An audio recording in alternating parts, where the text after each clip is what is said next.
Eu estou buscando essa conversa de abertura, então, para dar continuidade, eu quero retomar muito rapidamente o que a Patrícia falou no finalzinho da mesa anterior, que diz respeito à intervenção que a Aline fez no ano passado, que tenho certeza, posso afirmar com segurança, que foi decisivo para que esse nosso encontro de hoje tivesse o formato que tem, está tendo. Então, a Aline Leal, que é professora de italiano e tradutora e atuante na consciência tradutória da nossa comunidade, passo a palavra. Antes de começar, eu me lembro, Marcelo, depois de apresentar o professor Leonardo Viana, que é especialista em diálogo com literatura contemporânea. Eu acho que a gente já vive numa live 10 anos atrás, né? Boa tarde. Falando tão com o meu nome de manhã, eu nem sabia que eu falei no evento do ano passado tinha causado esse rebuliço todo. Eu estava falando com a Patrícia no intervalo que o evento do ano passado foi completamente diferente do evento desse ano. E o evento do ano passado foi maravilhoso e o evento desse ano está sendo incrível também. E estão sendo eventos muito diferentes. E eu queria começar falando que eu estou numa enrascada, porque eu preparei uma coisa para falar, eu preparei o meu roteiro de apresentação, mas o que eu ouvi, o que a gente falou, né, de manhã, no intervalo do café, na hora do almoço, trocando ideia, foi tão rico que já deu uma embaralhada na minha cabeça e eu já estou querendo acrescentar várias coisas diferentes ao que eu estava me propondo a falar, mas eu acho que isso faz parte também do trabalho em construção, né? É tão bom a gente encontrar os colegas tradutores, como a Patrícia falou, que a gente conhece só pelo nome, né? No livro ou pelo e-mail que a gente troca e a gente conseguiu se encontrar aqui e conhecer e trocar. E aí isso enriquece até o que a gente estava pensando em falar, né? Em princípio. Então, eu sou professora de italiano e tradutora, eu traduzo literatura há cerca de 15 anos e eu comecei essa carreira de tradutora fazendo parecer para as editoras.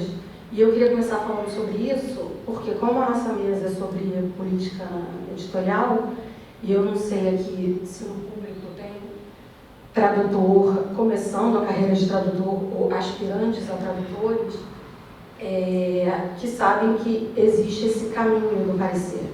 Foi levantado na parte da manhã essa questão de como convencer uma editora a publicar um livro.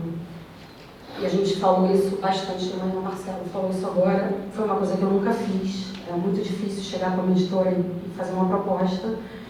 Mas existe esse caminho do parecer, que é quando a editora procura uma pessoa para avaliar um livro. Então, a editora ela recebe o livro, né, da agência, e aí quem lê esse livro é o parecerista, porque quando a editora recebe o livro na língua original, ela recebe o livro na língua original com os dados do livro, né? O resumo da história, as características do enredo, os números do livro, quanto que ele está vendendo na Itália, para quais países ele está sendo traduzido.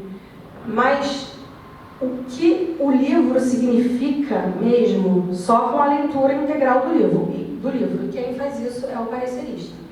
Então a editora dá o livro para uma pessoa avaliar e fazer o parecer. E nesse parecer, eu faço muito parecer para a editora Record, porque como o Marcelo, eu nunca tive a oportunidade de trabalhar para a editora pequena, eu só trabalhei para a editora grande. E eu faço muito parecer para a editora Record até hoje, é um trabalho que eu faço em paralelo às aulas e às traduções, são os pareceres que eu faço até hoje. Então, o modelo de parecer que a Editora Record, por exemplo, passa para o parecerista é um modelo que tem o título da obra, sugestão de título, características, resumo, pontos positivos, pontos negativos. E tem dois pontos nesse modelo de parecer que eu considero cruciais, que são a adequação ao mercado brasileiro e iniciar dificuldades específicas para a tradução. Então, esses são pontos que, na minha opinião, só a leitura efetiva do livro é capaz de avaliar. Né? Não tem um resumo de uma agência internacional, geralmente o resumo vem em inglês, né? Não tem um resumo de uma agência internacional que é capaz de substituir a leitura mesmo do livro integral. Então, acho esses pontos importantes, porque quando o parecerista preenche esse parecer, ele não está dando ali uma mera opinião pessoal, né? Eu gosto desse livro, eu não gosto desse livro. Ele realmente está fazendo uma avaliação técnica do que o público, o leitor brasileiro pode esperar desse livro. Então, por que eu estou dizendo isso? E agora, para você que falou isso de manhã, esqueci seu nome, Adriana, que eu nunca propus um livro para uma editora, mas eu já fiz pareceres assim, me rasgando, elogiando o livro assim, comprem, por favor, assim. Algumas vezes colou. A primeira tradução que eu fiz na vida foi para um livro infanto-juvenil, foi a partir de foi, acho que o segundo parecer que eu fiz para uma editora. Eu fiz um parecer positivo e eles adquiriram os direitos e compraram, e eu fiz a tradução do livro. Mas existe esse caminho. Então, assim, falando para o público que está começando agora, né, no mercado, existe esse caminho de se tornar parecerista das editoras e, de repente, futuramente se tornar tradutor. Esse era o primeiro ponto. E aí, entrando no tema de tradução mesmo, que foi o motivo pelo qual a Patrícia me convidou, e também retomando o que aconteceu no evento do ano passado, tudo começou com a exposição do Andrea Santurbano, que falou de um autor italiano, o Michele Mari, que ele traduziu, e é um autor milanês, né? Um autor milanês que escrevia em dialeto, e a apresentação dele foi sobre esses exercícios de estilo que ele fez para traduzir esse livro, né? E isso ficou na minha cabeça, assim, por isso que até eu falei, né? Eu estava no público, eu falei, porque o Andrea, na época, usou esse termo, smuovere la língua, que ficou na minha cabeça, assim, por muito tempo, e me fez pensar muito no Andrea Camilleri, que é um autor siciliano. Eu traduzi um livro do Camilleri.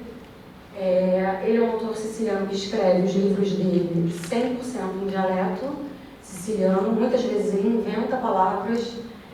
E eu fiquei pensando nisso, assim, porque quando traduzi o Camilleri, ele tem esse personagem muito famoso, que é o Comissário Montalbano, que é o personagem mais famoso dele, e já foram traduzidos para o português cerca de 20 livros só do Comissário Montalbano.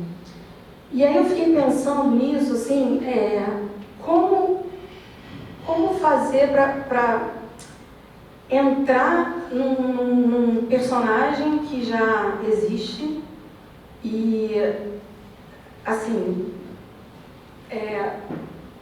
ousar, criar, mas ao mesmo tempo respeitar um histórico de um personagem. Porque aqui a gente não está falando nem de um autor que já foi traduzido 20 vezes por pessoas antes de mim, mas o mesmo personagem que tem um público fiel.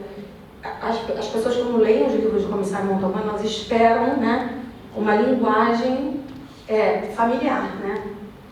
E aí, eu sou a quarta tradutora, né? Eu queria tentar...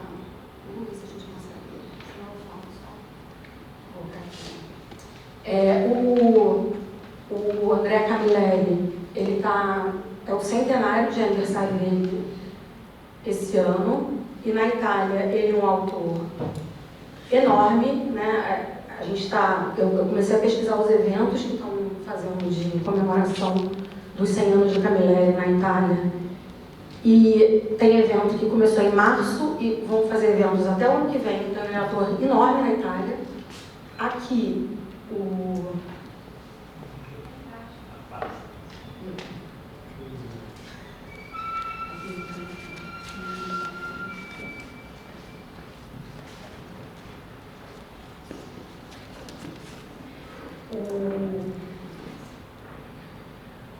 Camilleri é um autor enorme na Itália. Eu até botei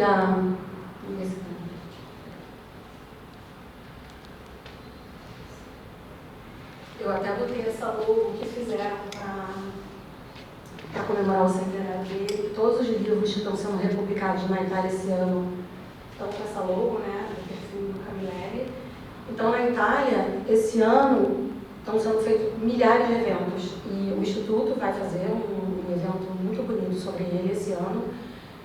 Mas a editora que publica o Camilleri, eu acho que ela considera um pouco o Camilleri aquilo que o Davi falou de manhã, que é como você falou, um catálogo... Que não tem... Um autor simbólico. Um catálogo que seja um catálogo simbólico.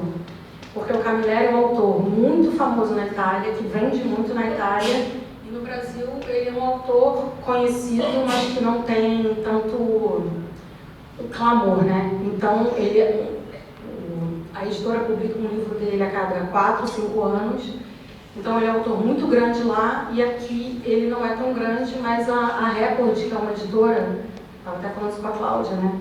A Record é uma editora que lança muitos livros populares, mas ela faz questão de manter no catálogo alguns livros de autores importantes, simbolicamente importantes, mesmo não vendendo muito ou não correspondendo à pressão mercadológica, mas a Record é uma editora que faz questão de manter alguns autores no catálogo, mesmo não sendo assim, comerciais. A Joana Angélica, traduziu, estão vendo? Joana Angélica Dávila Mello, tudo que eu botei de JA é ela. E aí na Caça ao Tesouro entrou a Eliana Aguiar, depois entrou a Ivone Benedetti, depois a Lili Leal. Eu ali, a quarta tradutora, aí eu botei só os livros do Comissário Montalbano, não todos os livros do Camilleri. Os outros livros do Camilleri também foram traduzidos pela Joana Angélica. Então, a pergunta é como entrar no universo de um personagem já consolidado, com leitores fiéis, né? E aí, a resposta nesse caso foi adequação. Porque quando o objetivo editorial é tentar manter o universo do original, que é um universo 100% dialeto, para vocês terem uma ideia, quem lê um livro do Comissário Montalbano hoje em português não faz ideia que ele em italiano é escrito em dialeto, porque a decisão editorial é manter o livro 100% em português padrão. Então, um leitor brasileiro não faz ideia do trabalho que foi traduzir o livro, porque o livro é todo em dialeto siciliano e ele inventa palavras. Então, eu fiz a tradução com 5 dicionários abertos, teses de doutorado sobre o Camilleri, para tentar descobrir as palavras que nem existem, que ele inventa.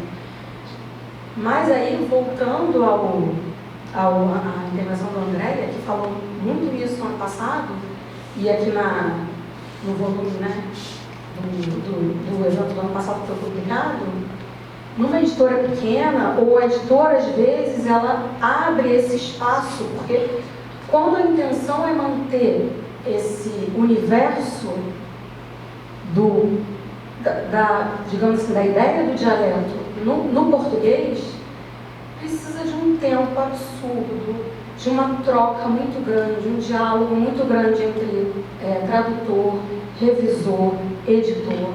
Precisa de um tempo muito grande para burilar esse texto, o tradutor precisa fazer muitas propostas, o texto vai e volta milhares de vezes, e muitas vezes, numa editora grande, isso não é possível. A editora grande tem demandas, pressões de tempo, de prazo, estratégias mercadológicas, comerciais, pressão de diversos fatores. Então, às vezes isso não é possível, não há esse tempo. Então, a estratégia da editora nesse caso é a adequação. O que eu fiz? Eu recebi os livros anteriores, alguns eu já tinha lido, outros não, para me adequar à linguagem. Perde-se muito? Perde-se, mas ao mesmo tempo, o André falou isso ano passado, a criação de uma linguagem em português que tenha essa referência do dialeto italiano e que não soe artificial é muito engenhosa, né? Então, precisa-se de muito tempo e um espaço para muita experimentação e muita ousadia. E às vezes a editora grande não tem tempo, não tem interesse e a estratégia dela é outra. Então, por exemplo, eu vou dar um exemplo muito simples. O Montalbano, toda vez que ele se apresenta no livro italiano, ele fala Commissario Montalbano sono. Ele põe o verbo depois. Isso se perdeu no português. Ele se apresenta, sou o Commissario Montalbano. Então, isso é um pequeno exemplo de uma adaptação, uma adequação para o português padrão, né? Então, concluindo, o que eu quis dizer com isso tudo? Que quando a gente entra num universo que já existe, de um personagem que já é consolidado e amado com leitores fiéis, como eu falei, o Montalbano aqui, ele não, o Camilleri aqui, ele não é tão vendido, tão amado, tão admirado como a Itália, mas quem lê o Commissario Montalbano lê, tem todos os livros e coleciona, e realmente é muito fiel. Quando a gente entra nesse universo de uma coleção, de novo, a gente está falando não só do mesmo autor, mas do mesmo personagem. A gente tem que tentar se adequar para não trair os leitores fiéis, para não trair o histórico do personagem e a decisão editorial. E muitas vezes, no nosso caso, porque a gente é tradutor, mas a gente, né, às vezes quer deixar a nossa marca, muitas vezes se adequar é mais difícil do que ousar, mas faz parte do jogo e, como a gente está discutindo aqui desde manhã, é um mercado cada vez mais mercadológico, né? Comercial. Então é isso que eu quis dizer.